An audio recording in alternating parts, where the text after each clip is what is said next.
కాకినాడ పోర్టులో దొరికిన అక్రమ రేషన్ బియ్యం వ్యవహారంపై కలెక్టర్ షాన్ మోహన్ మరోసారి స్పందించారు.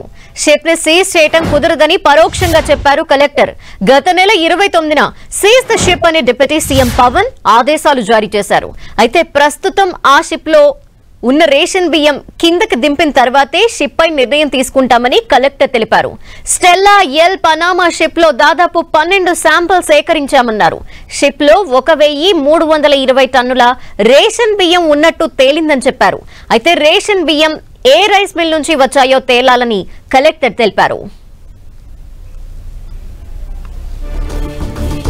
డీటెయిల్స్ మా ప్రతినిధి సతీష్ అడిగి తెలుసుకుందాం. సతీష్, కాకినాడ చుట్టూ అయితే రేషన్ బియ్యానికి సంబంధించి పెద్ద గందరగోళమే నడుస్తుందని చెప్పాలి. ఈ రోజు జిల్లా కలెక్టర్ షణ్మోహన్ అయితే మాత్రం కాకినాడ సముద్ర తీర ప్రాంతంలో ఉన్న షిప్ కి సంబంధించి పరోక్షంగా అయితే మాత్రం కొన్ని విషయాలు అయితే మాత్రం చెప్పారు. అయితే షిప్ ను సీజ్ చేయడం కుదరదని కూడా ఒక పరోక్షంగా కూడా కలెక్టర్ అయితే మాత్రం చెప్పడం జరిగింది. అయితే ఆ షిప్ కి సంబంధించి గత నెల 29వ తేదీన ఆంధ్రప్రదేశ్ పవన్ కళ్యాణ్ అయితే మాత్రం సీజ్ ద షిప్ అని చెప్పి చెప్పడం జరిగింది. అదే అంశంపై అంటే షిప్ ను సీజ్ చేయడం కుదిరే అవకాశం లేదన్నట్లయితే మాత్రం కలెక్టర్ కూడా చెప్పడం జరిగింది. అయితే దానికి సంబంధించి ఇప్పటి వరకు కూడా దానికి సంబంధించి ఒక ప్రత్యేకమైన కమిటీని కూడా వేయడం జరిగింది. కమిటీని వేసిన దాంట్లో షిప్ లో ఉన్న 12 శాంపిల్స్ అయితే మాత్రం అంటే షిప్ లో ఉన్న రేషన్ బియ్యానికి సంబంధించి 12 శాంపిల్స్ ఇప్పటి వరకు కూడా సేకరించి దానికి సంబంధించి పరీక్షల నిమిత్తం కూడా ల్యాబ్ కూడా పంపడం జరిగింది.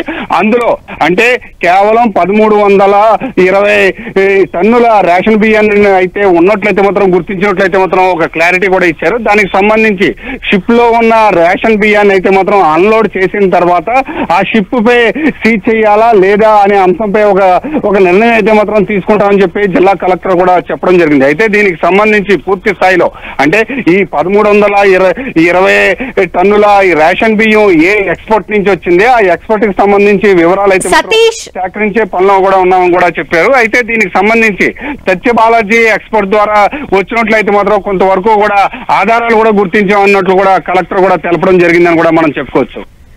అయితే షిప్ ని సీజ్ చేయడంలో కలెక్టర్ కాస్త వెనక్కి తగ్గుతున్నారు అని చెప్తున్నారు. ఈ నేపథ్యంలో సీజ్ చేయడానికి ఉన్న ఏంటి రూల్స్ ఏంటి, చేయకపోవటానికి కారణాలు ఏంటి?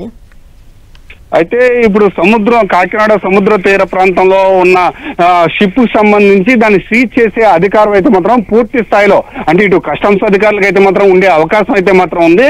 అయితే కస్టమ్స్ అధికారులు కూడా మనం కనుక షిప్ ని సీజ్ చేయాలంటే ఖచ్చితంగా హైకోర్టు ద్వారా సీజ్ చేయవలసిన పరిస్థితులు ఉన్న నేపథ్యంలో దానికి సంబంధించి అంటే ఈ రేషన్ బియ్యం ఏదైతే ఉన్నాయో ఆ అక్రమ రేషన్ బియ్యాన్ని గుర్తించి ఆ అక్రమ రేషన్ బియ్యాన్ని సీజ్ చేయగలం. కానీ షిప్ ని సీజ్ చేయాలంటే మాత్రం ఖచ్చితంగా హైకోర్టు ఆర్డర్ ద్వారానే సీజ్ చేయాలి. కనుక దాన్ని గుర్తించిన తర్వాత అంటే ఆ షిప్ లో ఉన్న రేషన్ బియ్యాన్ని కిందకి దించిన తర్వాత షిప్ పై ఏ నిర్ణయం తీసుకోవాలనే అంశంపై అయితే మాత్రం ఒక నిర్ణయానికి వచ్చే అవకాశం కూడా ఉందని కూడా కలెక్టర్ అయితే మాత్రం తెలపడం జరిగిందని కూడా మనం చెప్పుకోవచ్చు.